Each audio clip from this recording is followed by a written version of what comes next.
Hi, my name is Laura Behm, and I have been with Atlas for 3 years. My story starts when I was 12 years old. I was diagnosed with an enlarged thymus gland that was pressing on my vocal cords and causing my voice to be really high, so I wasn't able to have low tones in my voice. Most of the doctors here in the Omaha area had not seen it before, so my diagnosis was really new to them and very unusual. I didn't really understand it all as when I was 12, but today I look back and I just tried to stay as positive as I could. So during that time, I encountered a lot of medical workers, and the one time that stands out to me is my recovery. I had surgery, and I woke up from surgery scared, and the nurse at Children's here in Omaha said, was really reassuring, and then offered me 2 stuffed animals, and I got to pick one to take with me, and to this day I still have that stuffed animal. So that is kind of where my medical journey started, and it has continued from there. I became pregnant with my second child in 2019 at the beginning of the year, and I was due to have our second child in February of 2020. On Christmas Day, we celebrated with our child for the final Christmas by herself, and around 2:30 on Christmas, my water broke. We had to rush to the hospital. I was 30 weeks pregnant, and the realization of that was hard. We rushed to the hospital. We were put on this time frame of 48 hours. It was a critical time for our baby to develop.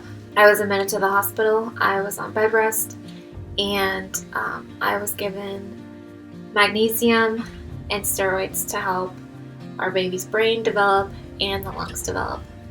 And every day, every shift, a nurse was there to help me along this situation.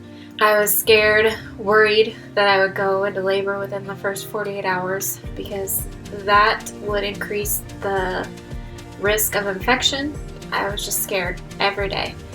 The reassurance from the nurses really helped me get through each day, especially since I was mostly by myself because my husband was home with our other daughter. We got through the 48 hours, thankfully, and then I just got put on a waiting period.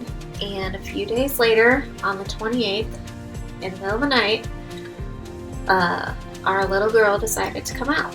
Since my husband was home, he was not able to be there for the birth, and so I had to rely on complete strangers to deliver my baby in probably the most scariest time of my life. I had a ton of nurses there holding my hand, holding my legs for me, and giving me lots of encouragement through the time of unsurety. Once she was out, she was taken immediately to the NICU, and all I saw was a head of hair. The doctor said that she cried and everything was good. Her color looked good. She, was pink, so that was reassuring. I was able to see our daughter probably 5 hours later once I was better. She needed help breathing, so she didn't need oxygen, but she needed pressure for the oxygen to help expand her lungs.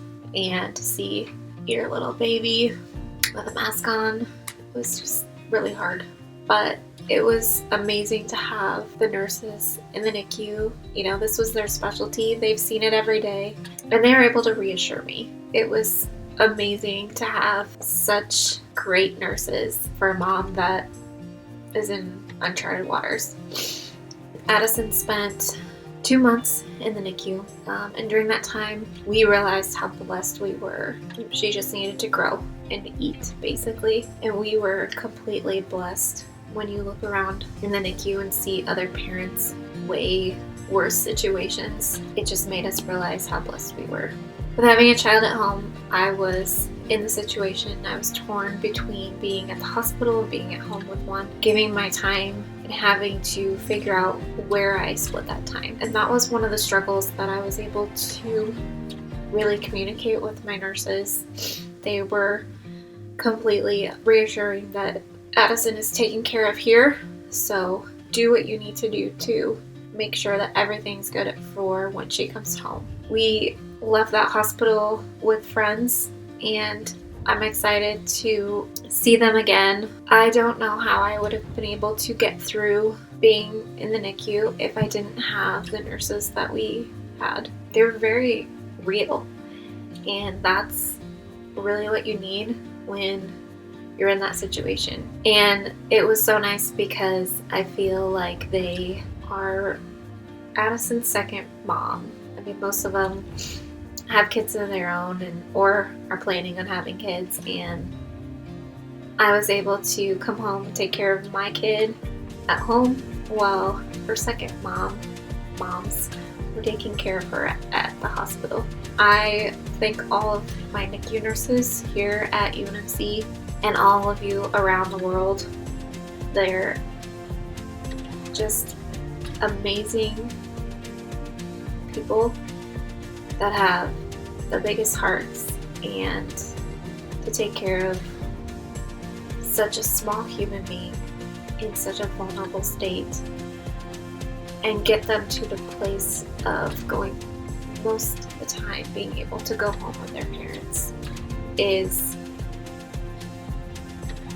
the best thing that I could ever ask for.